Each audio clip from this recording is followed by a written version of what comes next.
দাঁড়িয়ে বেশ কিছু ছবি দেখাবো।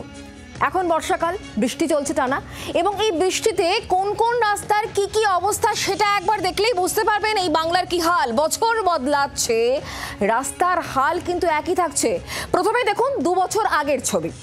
পূর্ব মেদিনীপুর ভগবানপুরের শিমুলিয়ার রাস্তা 2 বছর আগে একেবারে বেহাল যে রাস্তা, একেবারে পরিষ্কার।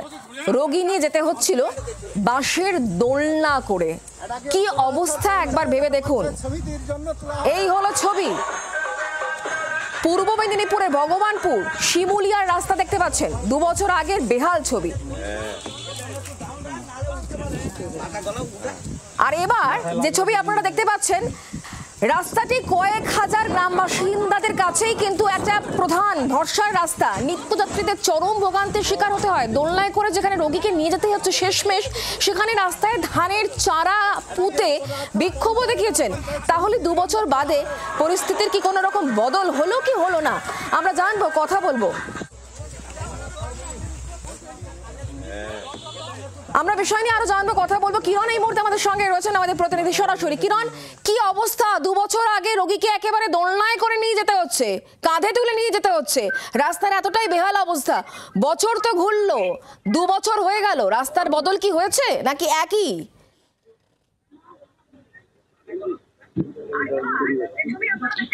দেখো, 2 বছর আগে যে চিত্র আমরা দেখতে পাচ্ছি, এখনো সেই আমরা এলাকায় এসে আমরা এখন সেই চিয়াবেড়িয়া গ্রামের এই রাস্তাতে এখনো রয়েছি, সেই একই অবস্থা। এখন একটু বৃষ্টি কম আছে, কিন্তু 2 দিন আগে যে বৃষ্টি হয়েছে সেই বৃষ্টিতে রাস্তার হাল এরকম। আমি একটু দেখাতে চাইবো, গ্রামবাসীরা প্রায় 20 বছর ধরে এই রাস্তা অবহেলিত রাস্তার জন্য তারা ভীষণ সমস্যায় আছেন। তারা বিভিন্ন প্রশাসনিক দপ্তরে তারা জানিয়েছেন, কোনো সুরাহা হয়নি।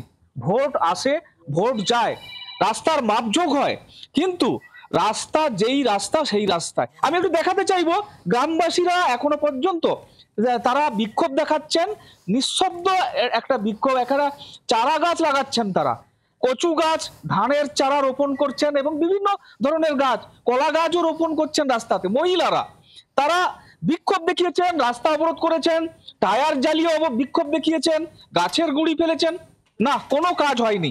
তারা শেষমেশ এই ধরনের প্রতীকী গাছ লাগিয়ে তারা বিক্ষোভে সামিল হয়েছেন। তবে এটা নিঃশব্দ বিক্ষোভ। তারা জানাচ্ছেন তাদের যে কচি কচি ছোট বাচ্চা বা কলেজ পড়ুয়া, প্রত্যেকে তারা কিন্তু বৃষ্টি নামলেই তাদের স্কুল কলেজ সবটাই বন্ধ করে দিতে হয়। আমি একটু দেখাতে চাইবো যে এই যে গাছ লাগাচ্ছেন দিদিরা, মায়েরা, এই গাছের কাছে কিন্তু গর্ত। রাস্তার যে মূল অংশ, সেখান থেকে প্রায় 1 ফিট, কোথাও 6 ইঞ্চি, কোথাও 8 ইঞ্চি এই ধরনের বৃষ্টি নামলে জল জমে যায়। অর্থাৎ যখন নিত্যযাত্রী থেকে স্কুল কলেজের ছাত্রছাত্রী এবং রোগী যখন নিয়ে যাওয়া হয়, তখন কোথায় গর্ত, কোথায় পা ফেলবেন তার কিন্তু কোনো কুল কিনারা খুঁজে পান না, তারা বিপদে থাকেন। আমরা একটু আগে এসে দেখছিলাম এখন বৃষ্টি কমেছে, কিন্তু দোলনায় করে রোগীকে নিয়ে যেতে স্বাস্থ্য কেন্দ্রে মায়েরা, যারা গ্রামবাসীরা, তারা জানাচ্ছেন এই রাস্তাটি দীর্ঘ পথ, এই পথ কিন্তু অত্যন্ত গুরুত্বপূর্ণ এবং গ্রামবাসীদের কাছে এইটাই প্রধান রাস্তা। তারা পঞ্চায়েতকে জানিয়েছেন, পঞ্চায়েত কোনো কথা শোনেনি। জেলা পরিষদকে জানিয়েছে, জেলা পরিষদও কোনো কিছু করেনি। বিডিওকে জানিয়েছে, বিডিও কোনো কিছু করেনি। শেষমেশ তারা কোথায় যাবেন, কি করবেন, কোনো কুল কিনারা খুঁজে পাচ্ছেন না। এই এলাকায় প্রায় লক্ষাধিক মানুষের বসবাস।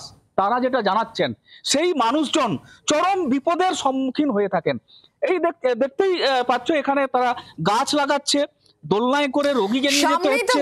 বিধানসভা ভোট রয়েছে, তার আগে নেতা নেত্রীরা নিশ্চয়ই আসবেন, জনপ্রতিনিধিরা আসবেন ভোট চাইতে।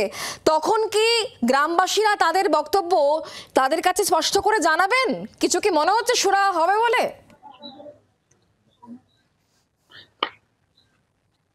না, দেখো, এটা আমরা প্রশ্ন রেখেছিলাম গ্রামবাসীদের কাছে।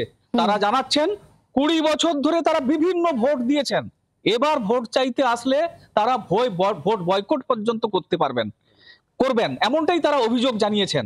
স্কুলের পড়ুয়া আমাদের কাছে এগিয়ে আসছে, ও বোধহয় কিছু বলবে। কি সমস্যা তোমার? বর্ষার জন্য আমরা স্কুল যেতে পারছি না। পারছো না? কত দূর যেতে হয় স্কুল? অনেক দূর। তুমি আমাদেরকে দেখে এগিয়ে আসলে কেন? তোমাদের ক্ষোভের কথা জানাতে? হ্যাঁ হ্যাঁ, কি স্কুল বন্ধ করে দিতে হয়? হ্যাঁ বুঝতেই পারছো, একজন ছোট্ট বাচ্চা, কোন ক্লাসে পড়ো তুমি? 5C 5-6 এর বাচ্চা স্কুলে যেতে পারে না, সে নিজে আমাদের দেখে, আমরা যেহেতু এখানে আছি, দেখে কিন্তু এগিয়ে এসে আমাদের কাছে তার অভিযোগের কথা জানালো। বোঝা স্বেচ্ছায় যাচ্ছে আমরা কিন্তু তুমি তাদের নজর কাছে রাখো কিরণ, ধন্যবাদ আমাদের সঙ্গে সরাসরি থাকার জন্য। এই হলো শোচনীয় অবস্থা, বছরের পর বছর কেটে যাচ্ছে, 2 বছরের কথা বলছিলাম, কিন্তু কিরণ আমাদেরকে জানাচ্ছিলেন 20 বছর ধরে এইভাবেই বারবার করে প্রশাসনের দ্বারস্থ হয়েছেন, সকলের কাছে গেছেন, কিন্তু ছবিটা কিছুতেই বদলাচ্ছে না। যেমন অবস্থা দেখতে পাচ্ছেন 2 বছর আগে, 2 বছর পরেও একই রকম অবস্থা, একেবারে রাস্তার ওপর গাছ চারা লাগাচ্ছেন, সাধারণ মানুষজন বেরিয়ে আসছেন, বলছেন তাদের দুর্দশার কথা, কিন্তু শোনার জন্য কেউ নেই।